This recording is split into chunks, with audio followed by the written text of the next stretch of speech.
What's going on, everyone? Is the Derv, and in today's video I've got the ultimate kill hungry Prismatic Warlock build for you. If you are an aggressive player or you are looking for a build that absolutely wrecks an entire battlefield, keeps you amplified, prints you tons of orbs of power, and generates your super in 1 minute while also being able to run a double special, this build is definitely for you. You are going to absolutely electrify the battlefield. You are going to lead your fire teams in pretty much any activity that you can, and you'll also be able to constantly debuff every enemy that you attack, because we're going to set this build up to do absolutely insane amounts of damage, where you're going to be able to debuff every enemy 3 different ways if you so choose. So if you've been looking for that style of play, keep it here. This one's fun. Here we go.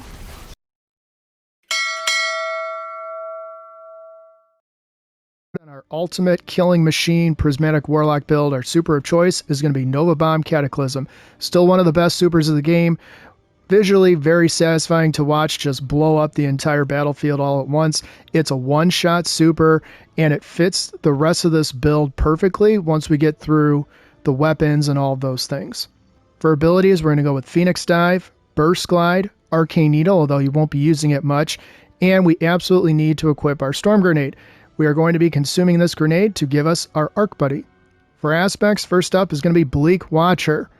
Press and hold to convert your grenade into a stasis turret that fires slowing projectiles at nearby targets. The reason we like the Bleak Watcher, not only does it slow down the battlefield while we are absolutely going lightning fast, but also once you get to chunkier enemies, majors, bosses, those things, it helps to slow them down so that you can waste them faster.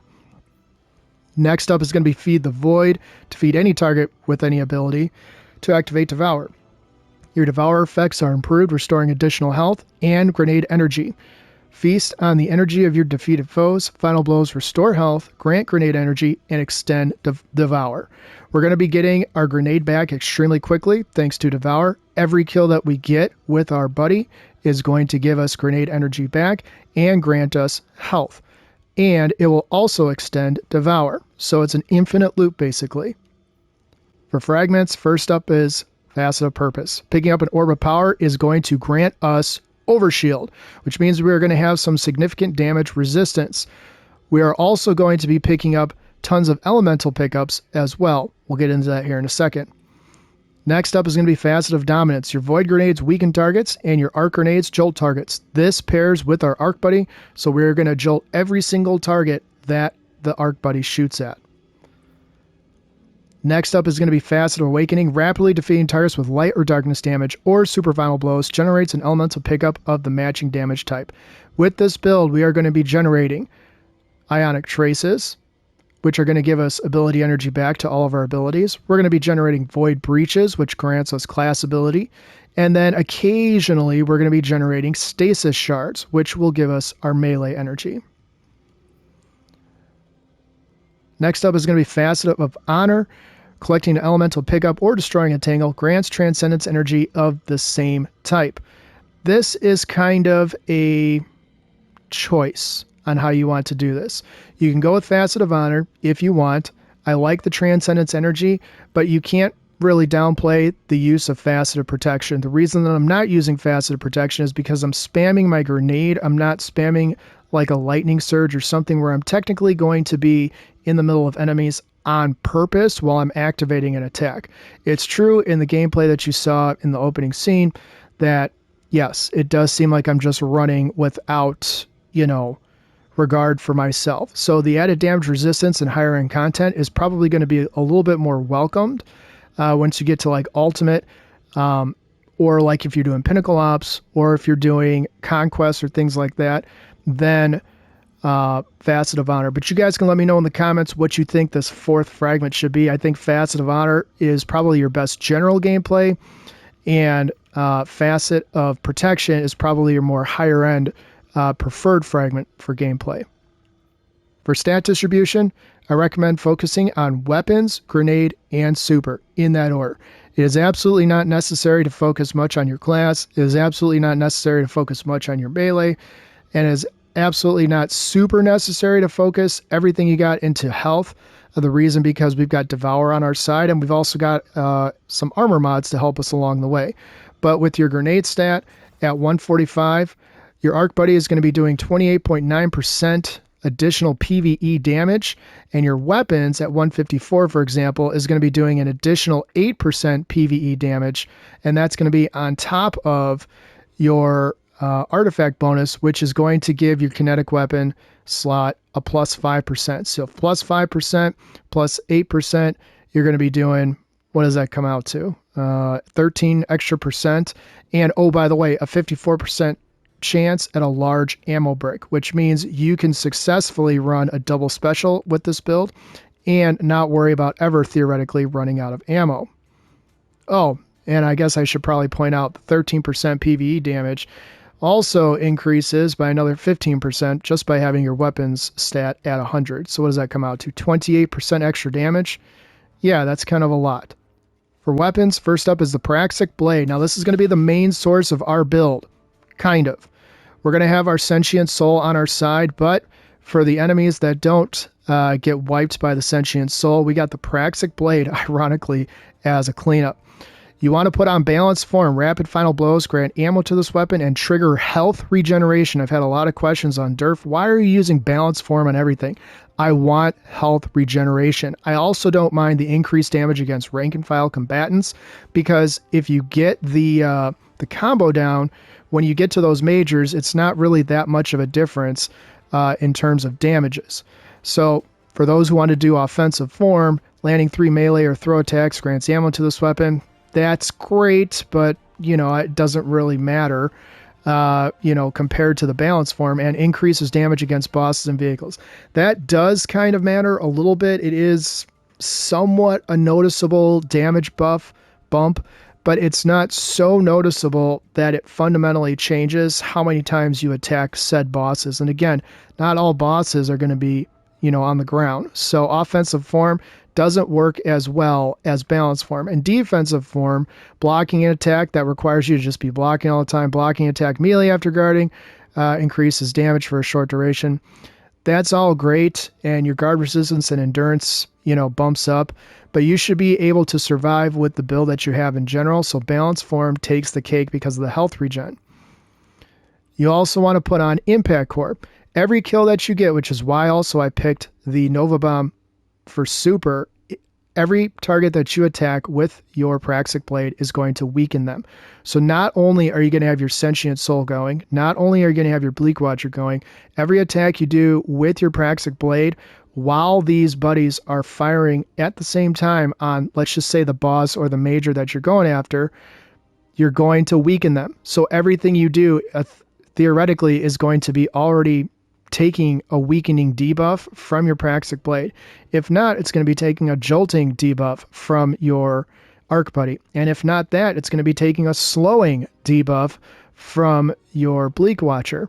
So there's 3 different buffs, or I guess debuffs, I should say, that your Praxic Blade will, be able to negotiate. Also important to note, which doesn't say here, but I'll show you right here, your Praxic Blade intrinsically stuns barrier champs. So you've already got your barriers accounted for. So the best way to round this out is going to be with Hyperblade. Reflecting shots causes you to become amplified and grants the sword increased lunge distance for a single swing. Some might argue that Hyperblade is kind of redundant. Well, let's talk about these other ones. Energy Conduit grants health regeneration based on the number of targets hit by thrown sword. I'm not throwing this sword. That takes too long to come back. Upper Hand increases the damage of the thrown sword and reflected shots while on higher ground. Again, very specific criteria. And then Echoing Blade increases the number of targets that the thrown sword can hit. Again, specific criteria. You got to let the sword go, which means you're vulnerable. So in a very busy activity, if you don't kill all those enemies when you chuck your sword, you might probably die. And nobody wants that. And no one has time for that. And in activities where revives are limited, that's going to put a damper on your fire team or even yourself when you're trying to complete things solo. In the energy slot, I got Psi Eterna 4. There's a lot of different combinations of traits that you can put on here. I really like Jolting Feedback, and I like Reverberation because final blows with the weapon increase the size of its detonations for an improved duration, which means every time you get a final blow, Reverberation kicks in. So theoretically, you can spam Psi Eterna a little bit once in a while. It's a nice change from having to use the Praxic Blade on everything, and there's going to be snipers and different activities that you're going to want to just take out real quick. And again, it's a special ammo weapon. So what I recommend is throwing on a backup mag. Your recoil direction, even if it's lower than an 86, which I got, you're not really going to be hurting for recoil. So just chuck your backup mag on there and call it a day. And the heavy slot is completely up to you what you want to use. The Haliatus is good. The Cataphractic is good from Trials. The Mistral Lift, which I don't know why, but Bungie is like desperate for everyone to have unlimited Mistral Lifts. And that's your number one thing that you get on every activity. It's sort of annoying. But there's a ton of good perks on that too that you can get, traits. But really, whatever you want to run in the heavy slot is completely up to you. But I do recommend at least a featured weapon. What featured weapon? It's totally up to you. And probably also based on the activity. The Haliatus, still one of my favorites. I know it says I only got 287 kills, but I'm mainly using this on bosses and majors. So it's not like I'm just using this to clear a group of ads. It doesn't really make sense. For our exotic armor, we're going to be going with Getaway Artist, Dynamic Duo. Convert your Arc Grenade into an Arc Soul and become amplified. The Arc Soul functions as an autonomous turret.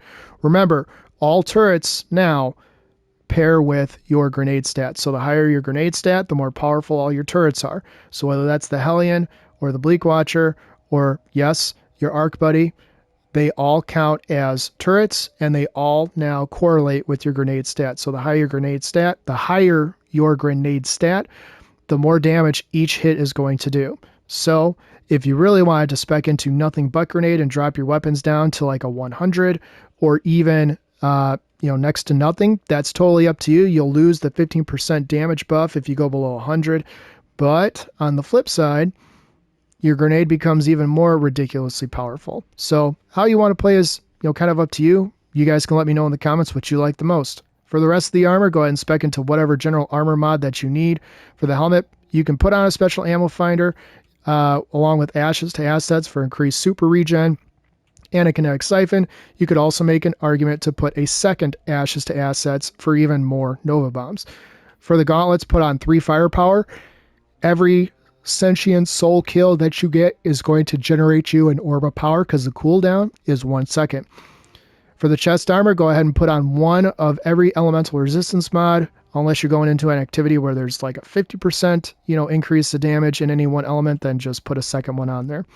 For the legs, Better Already is the one you have, not Recuperation. I repeat, Better Already is the one that you want, not Recuperation.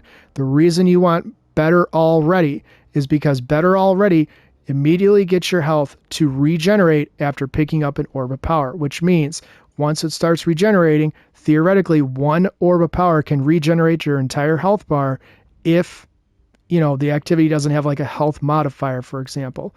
If you compare that with Recuperation, replenishes health each time you pick up an Orb of Power, there's a set limit to how much health you get, which means it doesn't keep regenerating after you get that. You still have to wait your normal cooldown.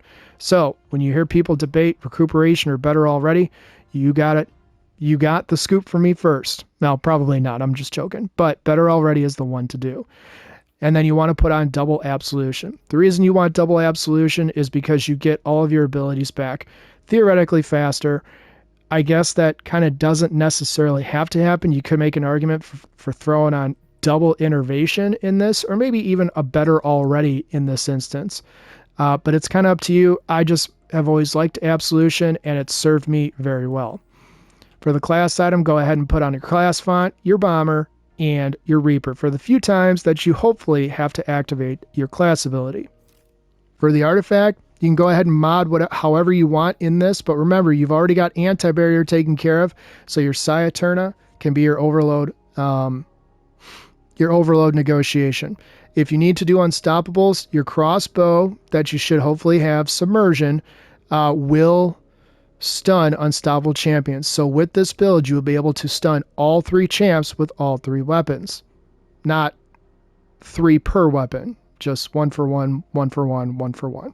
Just thought I had to clear that up because that sounded weird when I said it. In the second column, go ahead and put on Elemental Siphon so that your kinetic weapon final blows create elemental pickups. So you'll be getting Void Breaches. You can also put on impact, shock, and gravity. Again, depends how you want to play. I always have this on just in case I want a couple of extra opportunities to generate additional orbs. In the third column, go ahead and put on kinetic synthesis for the increased ammo brick, chance, and then of course the special and heavy ammo progress. Put on power from pain. Rapid final blows against weakened combatants grant you devour, yet another way to reproc devour. In the fourth column, go ahead and put on singularity base while you have a void elemental buff. Melee and sword hits weaken targets, while melee and sword final blows create a weakening burst. So again, you'll have your void elemental buff, hopefully by picking up your orbs of power. So the weakening burst should be plenty on top of everything else you're doing. Put on combination Argent Blade so that you can follow up your light or heavy attack to empower your sword for a short time, granting it bonus damage and charge rate. Put on Dielectric because, of course, you're going to be debuffing every target that gets hit by your Sentient Soul. And in the final column, I do definitely recommend Sword Storm combo so you get the Penumbral Blades. However, you're going to have to choose by either Void Infestation, Kinetic Rupture, or Elemental Orbs Arc. Elemental Orbs Arc is okay, but again, you have to be killing with your Arc weapon, so I don't necessarily think that will fit as well as the other two. The Kinetic Rupture makes sense because it can stagger unstoppable champs. Sniper's Meditation Meditation doesn't make sense. And Void Infestation also does make a lot of sense. So let me know in the comments which one you guys prefer, but either of those two options pairs very well with the Sword Storm combo. And the Sword Storm combo does hit pretty darn hard if you haven't been tracking it. So the reason this build is a kill-hungry Warlock build is, well, because that's just the sort of the style of play. Your Arc Buddy amplifies you, which means you are able to run and take on more enemies faster than others. It also lets you deal huge area damage. You get stacks of bolt charge, periodically, so you're discharging bolt charge. I mean, what's not to like? The other thing that makes this build, really stand out is if you pair this with your Tech Sec armor. So you deal significantly increased kinetic damage to combatant shields. At 4 pieces, defeating powerful combatants or breaking a combatant shield with a kinetic damage releases a disorienting kinetic shockwave. So if you are using this in, very hard activities, every time that you break those shields, the entire surrounding immediate area becomes disoriented, which means you can just keep proccing it over and over and over again. And if that wasn't enough, you're going to be able to proc that with those enemies being debuffed and weakened because you picked the Nova Bomb over Needle Storm. So a lot of really good things by not really having to do too much. It's pretty simple mechanics, and you get huge damage numbers, and, gobs of enemies are just going to be wiped by you with virtually no effort. So if you guys did find anything helpful in this video, please consider liking and subscribing. If you know a Guardian out there who has been looking for an updated Arc Buddy build for the Prismatic Warlock, or is looking for a really kill-hungry Warlock build with the new Praxic Blade, make sure to send this video to them or send them my way. My goal is to help as many people as possible. As always, I will have a dim link in the video description. And if by chance you are looking for that non-toxic gaming community, I highly recommend jumping into my Discord. Absolutely everybody in there is, doing different things. We've got a ton of different activities. Of course, people are doing the pinnacle ops for the different weapons. You got people still trying to level up. You got people trying out all the new armors with the armor set bonuses. And then, of course, you got the conquest and the, the lawless frontier and all that stuff. So if you've been riding solo for a long time and you're looking for a community to try to, make some friends and, take on, the enemies of the Traveler with, I highly recommend hopping in my Discord. It's non-toxic and everyone is just, there to help everyone. So check it out. Anyways, I'm going to switch over to a little bit more gameplay, talk about kind of the loop, and we'll wrap it up.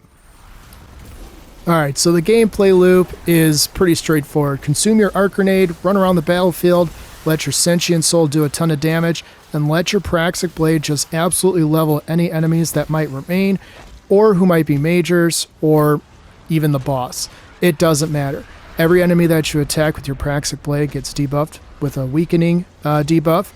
Every enemy that gets shot by your Bleak Watcher gets slowed.